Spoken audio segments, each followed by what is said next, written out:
Константинович Авазовский тэнгисийн романтик сэдвээр зурдаг байснараа дэлхийн урлагийн түүхэнд мөнхөрсөн хүн билээ. Тэрээр Оросын байгалийн гоо үзэсгэлэн болон тэнгисийн үзэсгэлэнд сайхан байдал сүр хүчийг дүрслэн харуулгатай гаргуу мастер байсан юм. Авазовский 1817 оны 7 дугаар сарын 29-ний өдөр Феодос хотноо ядуу Армян худалдаачны гэр бүлд төржээ. Өнөөх хүртэл тус хотынхоо дунд Армяны хорооллын байрнуудын цагаан шохон хаанан дээр нүүрсээр зурдаг байсан хөвгүүний тухай томог яригцаар байдаг. Авьяаслаг хөвгүүн 1831 онд Таврын гимназид, 1833 онд Санкт-Петербург хотын Эзэн хааны уран зургийн академид элсэн орж суралцсан сургуулийн алтан медальтай дүүргэж Крим болон Европоор явах эрхийг хүртэж байв. Авазовский уран зургийн академид суралцж байхдаа тэр үеийн сууд хүмүүс болох Пушкин, Жуковский, Крилов, Глинка, Брюллов нартай дотн танилцсан нь түүний ур чадрын хөгжилд ихээхэн нөлөө үзүүлсэн юм.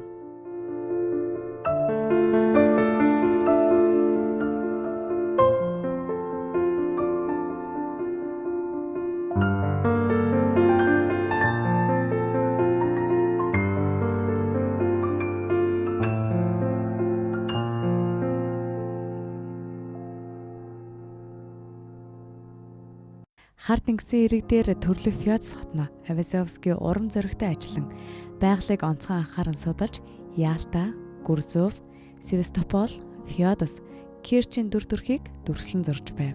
1840 онд Авазовский уран зургийн академид суралцагчдын хамт боловсролоо үргэлжлүүлэн байгалыг дүрслэх ур чадвараа сайжруулах зорилгоор Ром хотод очжээ.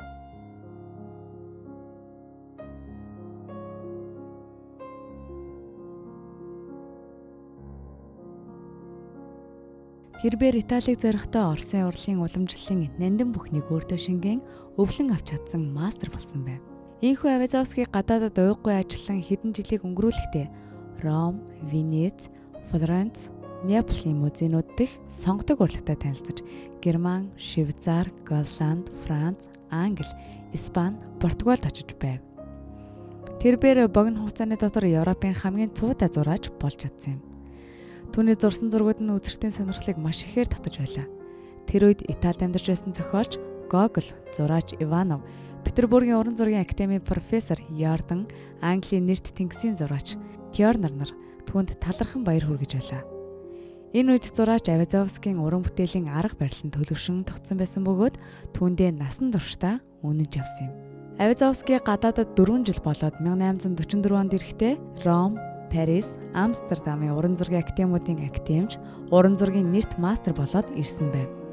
Ийхүү их орондоо ирснийхэн дараа түүнийг Петербургийн уран зургийн академи академич болгоод дараа нь Оросын эзэн хааны зарилгаар уран зураач гэсэн цол хүртээн тэнгисийн яамны ёслолын формын хувцас өмсөн явах хэрэгтэйгээр тэнгисийн ерөнхий штабт оруулжээ. Энэ үед Авазовский дөнгөж 27 настай байсан боловч тэрээр уран зургийн гялалзсан сайхан сургуульд өргөж уран бүтээлийн агуу их амжилуулан дэлхийн цар хэмжээний эхнэр алдрыг олж авсан байлаа. –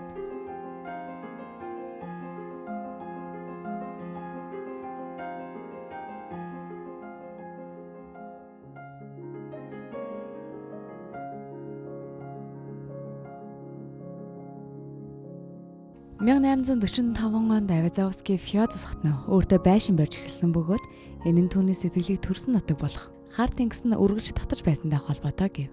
Байшингийнхаа зураг төслийг Италийн Ренессансын үеийн орд харшийн хэв маягаар өөрөө хийж эртний уран баримлын хэвийг цутган гойж байв.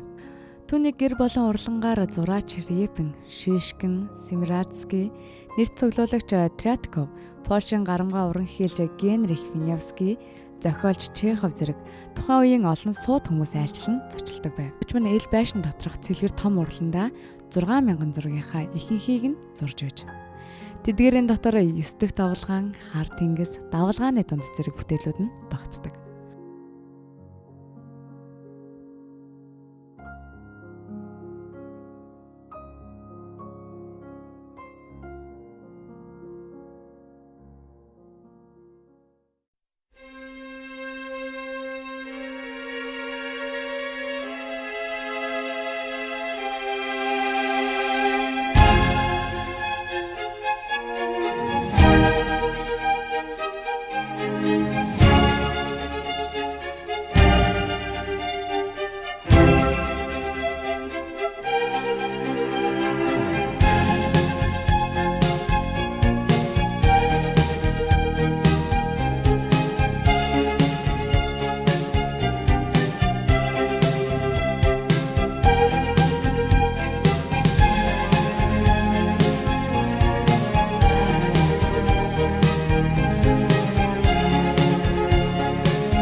баярлалаа.